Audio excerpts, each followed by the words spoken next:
Sa paglipas pa ng mga araw, hindi na sila pinaalis ng albularyo sa kanyang tahanan. Doon na sila nito pinatira sa kadahilanang napag-isip-isip din niya na yon ang pinakadakilang gawain habang siya ay nabubuhay. Marami din silang nalaman sa albularyong yon, kagaya ng mga karanasan nito noong mga panahong nakikipaglaban pa ito sa mga tiray. Romar nga pala ang pangalan ko. Masaya kong makilala kayo, Pipeng at Ungkoy. Wika ng albularyo. Masaya rin ho kaming makilala kayo, Tandang Romar. Naway, maging mabuti ho ang ating pagsasama dito sa iyong pamamahay. Huwag ho kayong mag-alala. Tutulong ho kami sa lahat ng gawain. Sagot naman ni Ungkoy. Habang hindi pa noon sumasapit ang takip silim, agad namang itinuro sa kanila ni Tandang Romar ang mga sabulag kontra tiray. Ayon sa matanda, upang mabulag ang mga tiray at mawala ng pang-amoy sa kanilang mga biktima, kinakailangan lamang nilang baunan ito ng mga bawang na may asin sa buong paligid na nakasilid sa isang supot na merong telang itim at batong makintab. Dahil sa karunungan ng albularyong yon, kung kaya't nagkaroon sila ng napakahabang panahon upang makapaghanda. Maraming panliligaw at bagat ang ikinalat ng matanda sa buong paligid para lamang hindi nila magawang maramdaman ang presensya ni Pipeng. May iisang kondisyon lamang dinoon ng matanda at yun ay ang hindi maaaring lumabas ng bakuran nila si Pipeng upang hindi mabasag ang lahat ng bagat sa buong paligid. Mananatili siya sa loob nito hanggang sa dumating ang oras na kayang-kaya na niyang labanan ang mga tiray. Pipeng, kayong naihanda na natin ang lugar na to para pagsanayan. Paghandaan mo mga susunod na araw dahil hindi ito magiging madali para sa iyo. Marahil ngayon marami ka ng karanasan. Subalit kakarampot pa din ang iyong nalalaman. Wika ni Ungkoy. Huwag kang mag-alala, Pipeng. Narito naman ako at handang gumabay sa iyo upang maabot mo ang antas ng dakilang antingero. Dagdag naman ni Tandang Romar. Nang marinig ni Pipeng ang sinabi nito, muli na namang tumaas ang kanyang pag-asa para makapaghigante sa mga tiray. Alam niya sa sarili niyang kinakailangan niyang maging malakas upang magawa niyang mahanap ang kanyang inang ilang buwan nang nawalay sa kanya. Sa paglipas pa ng mga araw, patuloy namang nagsasanay si Pipeng sa ilalim ng gabay ni Ungkoy. Ang una niyang leksyon na kinakailangang matutunan ay ang pagiging kalmado sa lahat ng oras. Kinakailangan niya ding mapangibabawan ang kanyang takot at kahinaan upang hindi siya magawang malinlang o masindak ng mga tiray. Ayon kay Pipeng, na habang nasa ilalim siya noon ng pagsasanay, napakaraming mga aswang ang nagmamanman sa buong paligid. Ang iilan sa mga ito ay nagbabalat kayong mga magsasaka at ang iilan naman ay gumagamit pa ng bata. Dahil sa mga pangyayari, kapag lumalabas ng kubo itong si Pipeng, sinisigurado nilang nakaselyo ang buong presensya nito at nakatago ang kanyang pagkakakilanlan. Nasa paniniwala kasi ng albularyong kanilang pinagtirahan na ang mga aswang ay merong iisang paningin sa ibang lahi nito na namumuno sa isang partikular na lugar. Sa paglipas pa ng ilang buwan, unti-unti na ngang nagkakaroon ng kakayahan si Pipeng sa larangan ng pagiging isang maalamat na antingero. Nagagawa na niya noong maitago ang kanyang pagmumuka sa mga nilalang gamit-gamit ang mga buhay na salita. Naikukubli na rin niya noon ang kanyang buong presensya at nagagawa niya na ding lumabas ng kanilang kubo para makisalamuha sa ibang tao. Dahil sa pagbabago ng kakayahan ni Pipeng, kaya na may labis ng nabuhayan ng loob sila Ongkoy at Tandang Romar. Isang araw, habang namimingwit sila sa isang sapa, biglang merong nagpakitang isang nilalang kay Pipeng. Kahit tirik na tirik noon ang araw, kitang-kita niya ang paglitaw nito sa gitna mismo ng sapa. Maging sila Ongkoy noon ay halos hindi maiwasang magulat dahil na rin sa mga pangyayari. Habang patuloy nilang pinagmamasdan ang nilalang na yon, dahan-dahan naman nila itong nasipat na naglalakad papalapit sa kanilang kinaroroonan. Hindi nila noon piniling kumaripas ng takbo sa kadahilan ng ramdam nila ang pagiging mabuti nito. Maya-maya pa, tuluyan na ngang lumapit kay Pipeng ang nilalang na yon na patuloy lamang sa pagtitig sa kanya. Paglalarawan ni Pipeng sa nilalang, maihahalin tulad niya ito sa isang usa na merong kulay gintong mga balahibo. Nagliliwanag ang mga sungay nito at meron itong 4 na mata. May 2 din itong buntot at meron itong malaperlas na kwintas na nakasabit sa kanyang leeg. Habang patuloy itong pinagmamasdan nila Ongkoy, dahan-dahan naman silang lumapit kay Pipeng habang nagwiwika ng, Pipeng, engkanto ang isang yan. Sigurado akong may kailangan yan sa iyong ipakita. wika ni Tandang Romar. Nang marinig ni Pipeng ang sinabi nito, nanatili lang naman siya sa kanyang kinatatayuan. Patuloy pa rin niyang tinititigan ang nilalang hanggang sa dumating ang puntong nagsalita yon sa kanyang isipan. Ikaw na siyang minamahal ng mga diwata't kalikasan. Naparito ko para ibigay ang natutulog mong sandata laban sa kasamaan.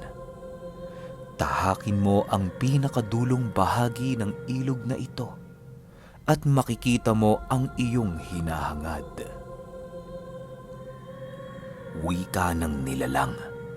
Kasabay ng pagwika nito ay siya namang paglitaw ng mutya ng itlog ng reyna ng mga langgam at ang pagliwanag nito sa hindi malamang dahilan. Nang makuha na ito ng nilalang, dahan-dahan naman niya itong inihipan upang muling bigyan ng buhay. Matapos niya itong gawin, mabilisan din naman itong naglaho sa harapan ni Pipeng.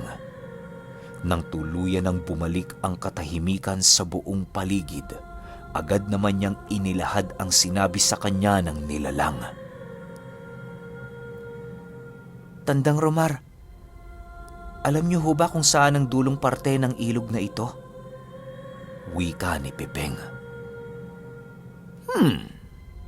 Hindi ko alam, Pipeng. Ni minsan hindi ko tinangkang bagtasin ng daan patungong dulong parte ng sapang ito. Marami kasing kuro-kurong nagkalat tungkol sa isang espiritu ng tubig na naninirahan sa sapang ito. Paliwanag naman ni Tandang Romar. Dagdag pa nito na marami ng umanong nawala sa sapang iyon na hindi na natagpuan kahit ang kanilang mga katawan man lang. Ayon pa kay Tandang Romar, naligtas naman ang lugar, ngunit sa iilang panig lamang ng sapa. Ang ibang parte nito ay hindi na pinupuntahan ng iba nilang mga kababaryo sa takot na baka maging sila ay mabiktima din ng espiritong nanananahan sa sapang yon.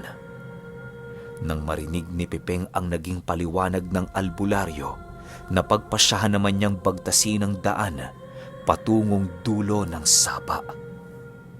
Wala na siya noong kinakatakutan sa kadahilan ng meron na siyang basbas ng nilalang sa lugar. Dahil sa kanyang naging pasya, hindi naman tumutol ang dalawa. Upang makasiguro silang ligtas ang kanilang daraanan, Ninais nilang dumaan sa gilid ng sapa. Sa pagpapatuloy ng kanilang pagbagtas ng daan, maigi namang pinakiramdaman ng dalawa niyang kasama ang buong paligid. Hindi pa man sila noon gaanong nakakalayo sa baryo, marami nang nagpaparamdam na kakaiba sa kanilang kinaroroonan. Halo-halo ang mga nilalang na naninirahan doon, kaya na may panay ang ginagawang pasintabi nila Pipeng upang hindi makaistorbo ng mga elementong namamahinga. Ilang minuto pa ang lumipas, maya't maya naman silang nakakasilay ng mga laman lupa at mga engkantong naroon sa paligid. Pilit sila nitong inililigaw ng daan, ngunit hindi naman ito hinahayaan nila Tandang Romar. Ilang minuto pa ang lumipas, narating na nga nila ang gitna ng sapa na kung saan merong napakagandang tubig. Napakalalim na din ang sapang yon at kung titingnan ay parabang isang napakahiwagang lugar. Beng, ano? May problema ba? Tanong ni Ongkoy habang pinagmamasdan ng maigi ang nakatulalang si Pipeng. Wala naman ho ka, Ongkoy. Nadala lang ho ako sa ganda ng lugar eh. Tingnan nyo, purong kapayapaan lamang ang bumabalot sa paligid. Paliwanag naman ng binata habang pinagtututuro ang mga punong merong hitik na bunga. Nang marinig ni Ongkoy ang sinabi nito, mabilisan din naman niyang pinakiramdaman ang buong paligid. Pwede bang hintayin niyo ako? Magdadasal lang ako sa ating mahal na Ama. Singit naman ni Tandang Romar. Kasabay ng pagwika nito ay siya namang pagpatira pa niya sa tabi ng ilog upang magdasal. Nang masipat ito nila Pipeng, dali-dali naman nila itong sinamahan para kahit papaano'y maipaalam din nila sa Diyos ang kanilang mga saloobin at nais sa buhay. Habang dahan-dahan sila noong nakapikit, panay naman ang pagwika ni Tandang Romar sa kung ano ang kinakailangan nilang gawin upang sila ay dinggin ng Amang Dakila. Ang panalangin ay walang pinipiling lugar. Kapag naramdaman mo ang presensya ng Diyos sa kinaroroonan mo, manalangin ka. Kapag nakaramdam ka ng pagkabigat sa iyong sarili, manalangin ka. Inyong pakatatandaan na walang tahanang nilikha ng tao para sa Diyos ang maaari niyang pamahayan. Mas mainam na manalangin sa bundok o sapa kaysa sa mga estrukturang inyong nakagisnan. Wika ni Tandang Romar. Kasabay ng pagwika nito ay siya namang pagtahimik nilang tatlo upang ipagnilay sa Panginoon ang kanilang mga kahilingan. Ilang minuto lamang ang lumipas, paisa-isa na silang tumayo habang patuloy na pinakikiramdaman ang ganda ng kapaligiran. Bago pa manoon sumapit ang hapon, dahan-dahan ang umusad ang pangkat nila Pipeng patungo sa pinakadulo ng sapa. Habang sila ay naglalakad, gulat na gulat silang tatlo nang mapansin nilang walang kahit na anong elemento ang nagagawang magparamdam sa kanila. Ayon kay Tandang Romar, marahil ay iniwasan sila ng mga nilalang sa lugar dahil sa ginawa nilang pagninilay bago nila binagtas ang daan. Ilang minuto pa ang lumipas, nadapo na nga sila Pipeng sa dulo ng ilog na kung saan merong bumubukal na lupa. Napakalapad din ng lugar na yon at meron itong kulay berdeng tubig. Sa unang pagsipat nila sa paligid, wala naman silang nakikitang kakaiba maliban sa mga presensya ng anggitay at mga tikbalang na naninirahan sa lugar. Wala din silang nararamdamang masamang bahid ng nilalang kung kaya't hindi sila nag-isip ng kung anong panganib. Pipeng, sigurado ka bang dito matatagpuan ang ating hinahanap? Parang wala naman akong nararamdaman eh. Wika ni Ongkoy. Dito yon ka, Ongkoy. Hindi ako nagkakamali. Sagot naman ni Pipeng. Matapos nilang mag-usap, napagpasyahan nilang manatili muna sa lugar upang maghintay. Subalit ilang oras pa ang lumipas, bigo sila Pipeng na makita ang bagay na kanyang hinahanap. Sa pagbalot ng kadiliman sa buong paligid, matyaga silang naghintay at nanatili sa lugar. Nababahala man noon sila Ongkoy at Tandang Rumar, pinilit pa rin nilang maniwala sa sinabi ng binata. Pipeng, siguro panahon na para umuwi na tayo. Pwede pa naman natin tong ipagpabukas eh. Wika ni Ongkoy.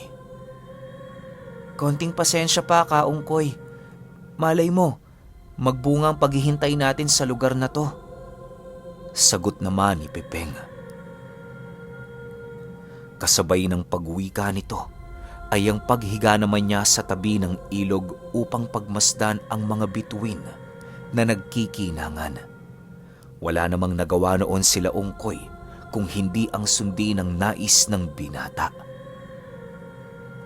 Sa pagtingkad ng liwanag ng buwan sa kalangitan, bigla naman silang napatayo nang masipat nila ang isang kuweba ng sapa sa ilalim nito. Nagliliwanag din ang kuwebang yon na para bang meron itong hiwagang nakatago. Habang patuloy nila itong pinagmamasdan, halos hindi maipinta sa pagmumukha nila Ongkoy ang labis na kagalakan at pagnanais na sisirin ang ilalim ng ilog. Nang akmang lulusong na sila sa lugar na yon, bigla naman silang naantala nang masipat nila ang iilang engkantong nasa ibayo na nagmamasid din sa kanila. Dahil sa pangyayaring yon, hindi na nagtangka pa ang dalawang kasama ni Pipeng na sumama sa kanya sa ilalim. Pansin kasi nila noon ang pag-aangil ng mga engkanto habang pinagtatangkaan nilang sumama kay Pipeng. Pipeng, ikaw lang sigurong maaaring sumisid sa ilog na to. Huwag kang mag-alala, hihintayin ka namin dito. Mag-iingat ka, Pipeng. Alam kong kaya mo yan. Wika ni Ongkoy. Oh, Pipeng, dito lang kami. Sige na, humayo ka na at iyon ang makuha ang bagay na hinahanap mo. Dagdag naman ni Tandang Rumar. Matapos nilang mag-usap, agad din namang lumusong si Pipeng sa ilog. Mabilisan niyang nilangoy ang ilalim nito hanggang sa narating niya ang bukana ng kuweba. Habang dahan-dahan niya itong pinasok, panay naman ang pagsipat niya sa buong paligid. Dahil sa kakarampot na liwanag ng buwan noong pumasok siya sa ilalim, ay halos hindi niya magawang masipat ang bawat pader ng yungib. Ilang segundo pa ang lumipas, bigla naman niyang narating ang isang itaas na bahagi ng lugar na merong hangin. Dali-dali siyang umahon doon upang tingnan ang buong paligid. Sa pag-ahon doon ni Pipeng, ay siya namang paglitaw ng nilalang na nasilayan niya noong umaga. Nakatitig lamang ito sa kanya at para bang walang planong gumalaw. Maya-maya pa, laking gulat na lamang niya nang bigla itong maging isang dalagang napakaganda na merong malaporselanang balat. Maligayang pagdating, Pipeng. Sa paglipas ng panahon, nakilala ka sa maraming pangalan. Ikaw palagi ang gumagabay sa iyong uri at angkang iniwan. Ngayong naririto ka na, nais kong muling ibigay sa iyo ang iyong sandatang buong puso mong pinangalagaan. Wika ng nilalang. Kasabay ng pagwika nito ay siya namang mabilisan nilang paglakad sa pasilyo ng yungib. Hindi sila noon gaanong nakakapag-usap, gawa ng nagmamadali ang nilalang na yon. Hinayaan lang naman ito ni Pipeng habang patuloy siyang bumubuntot sa likuran nito. Ayon sa kanya, na ang kanilang dinaraanang lugar sa loob ng yungib ay merong pader na napakaraming ugat ng ginto na masisilayan. Napakalamig din ng tubig na dumadaloy sa bawat ugat ng ginto na ayon sa nilalang ay merong kakayahang pagalingin ang kahit na anong uri ng karamdaman. Bago tuluyang sumunod noon si Pipeng, sinigurado niya munang siya ay makakakuha ng kahit kakarampot lamang na tubig. Ilang minuto pa ang lumipas, muli na namang nagwika ang nilalang ng, Magmadali ka, Pipeng.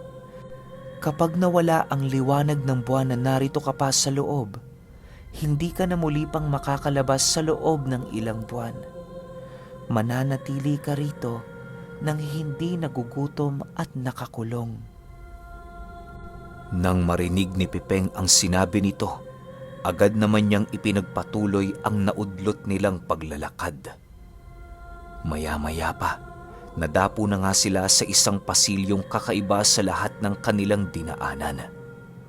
Meron itong mga sulong na kasindi at mga rebulto ng iilang nilalang na bagong-bago sa kanyang paningin. Napakarami ding nakasulat noon sa dingding tungkol sa karanasan ng iilang taong binahagian ng karunungan ng kalikasan. Lahat ng sikreto tungkol sa gabay ng mutya at ang pamamaraan sa pagkuha nito ay nagawang malaman ni Pipeng sa pamamagitan lamang ng mga nakaukit na simbolo. Matapos niyang basahin ang mga simbolong yon, bumungad sa kanya ang isang sibat na merong 2 tulis sa dulo. Kulay ginto ito at merong mga usok na patuloy na lumalabas dito. Habang pinagmamasdan ito ni Pipeng, bigla namang bumalik sa kanyang alaala ang sinabi ng pinuno ng mga tiray. Kung hindi siya nagkakamali, yun na ang hinahanap nitong sibat noong mga panahong nagkausap sila. Habang patuloy niyang pinagmamasdan ang bagay na yon, wala naman siyang ibang naramdaman maliban sa labis na pagkamangha. Maya-maya pa, agad naman itong kinuha ng dalaga at dahan-dahang inilapit sa kanya. Sa pagharap nito kay Pipeng, dahan-dahan itong lumuhod habang patuloy na iniaabot sa kanya ang sandata. Magulo man noon ang kanyang isipan, wala na siyang pinagpilian kung hindi ang kunin ang gamit na yon. Nang makuha na niya ito, agad naman niyang naramdaman ang isang presensya na dahan-dahang pumapasok sa kanya. Sa muling pagsilay niya sa sibat, laking gulat na lamang niya nang tuluyan na itong maglaho sa kanyang mga kamay. Sa wakas, muli na namang napasayo ang iyong natatanging sandata. Siya nga pala, Pipeng. Bago ka tuluyang lumisan sa lugar na ito, nais ko sa iyong magpakilala. Maria ang pangalan ko, isa kong diwata na nangangalaga sa lahat ng uri ng hayop sa kagubatan. Ang sibat na kinuha mo, sa banal na lagakang ito ang pamana ng iyong ama, ilang daan taon na ang nakakaraan. Wasak man ang pisikal nitong anyo, magagamit mo pa rin ito sa pagpaslang ng anumang uri ng nilalang. Kaya din itong gamitin ng iyong gabay sa kahit na anong digmaang espiritual. Magsanay ka ng mabuti, Pipeng. Batid kong nalalapit na ang muli nilang paghihigante. Wika ng nilalang. Matapos nitong makapagsalita, agad din naman itong naglaho sa kanyang harapan na siya din namang pagkaripas niya ng takbo patungo sa labasan ng yungib. Hindi na niya noon ninais pang tumingin sa buong paligid dahil sa labis na ikinatakot ni Pipeng ang makulong sa lugar na yon. Pagsipat niya sa tubig na kanyang inahunan, dali-dali niya itong nilangoy upang makaahon. Ilang minuto pa ang lumipas, labis namang ikinatuwa nila Ongkoy nang masipat siyang papaahon na sa ilog. Pipeng, ayos ka lang ba? Bungad na wika ni Ongkoy pag-ahon niya. Ayos lang ako, Ongkoy. Salamat sa paghihintay. Sagot naman ni Pipeng. Matapos nilang mag-usap, napansin nila ang pagwawala ng mga nilalang sa buong paligid. Maya-maya pa, bigla naman nilang nasipat ang mga ito, napapasugod na sa kanilang kinaroroonan. Wala nang nagawa noon ng tatlo kung hindi ang ihanda ang kanilang sarili sa nalalapit na labanan.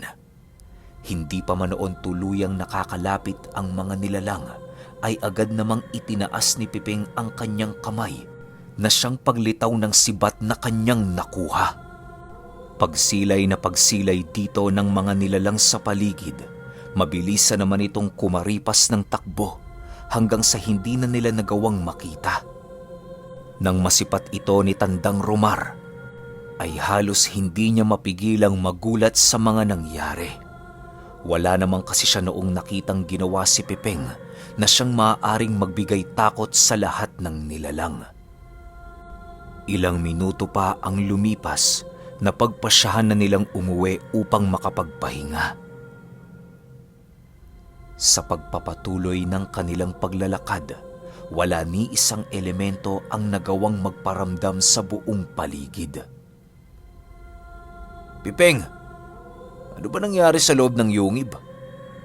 Tanong ni Ongkoy. Napakaraming nangyari ka, Ongkoy. Yung nilalang na nakita natin kanina sa ilog, muling nagpakita sa akin sa loob. Sa katunayan, meron siyang binigay sa aking sibat na nasa espiritual na kaanyuan eh. Magagamit ko yon laban sa mga tiray. Subalit, kinakailangan ko munang hasain ang aking sarili. Paliwanag naman ni Pipeng. Dagdag pa nito na marami din siya noong nakitang mga kasulatan sa loob ng yungib na nagbigay sa kanya ng iilang karunungan. Ipinakita din noon ni Pipeng ang kanyang nakuhang tubig na nagpapagaling umano sa lahat ng uri ng karamdaman. Sa pagpatak ng 12:00 ng gabi, kakarating lang nila noon sa kanilang baryo. Dahil sa medyo nasa dulo ang bahay ni Tandang Romar, kinakailangan nilang bagtasin ang daan patungong sentro. Hindi naman noon nag-alala sila Pipeng, gawa ng marami din naman silang karga at pangontra sa mga aswang na umaaligid sa paligid. Maya-maya pa, bigla naman silang natigilan sa kanilang paglalakad nang makarinig sila ng huni ng isang tiktik. Alam nilang nasa paligid lang ito, kung kaya't napagpasyahan nilang itong hanapin upang mabigyan ng leksyon. Okay, grabe, ang angas ng sandata ni Pipeng, no? Paano niya kaya paghuhusayan yung paggamit nun? Feeling ko kailangan niyang laging dasalan. Well, sa lahat naman ng mutya, lahat ng gamit ng spiritual sa kanan, bigay ng Ama, kailangan talaga ng dasal niyan, tsaka mga kanya-kanyang panata. So, abangan natin kung ano yung ensayo na gagawin ni Pipeng. Maganda to. Pahintay na lang ha. Salamat.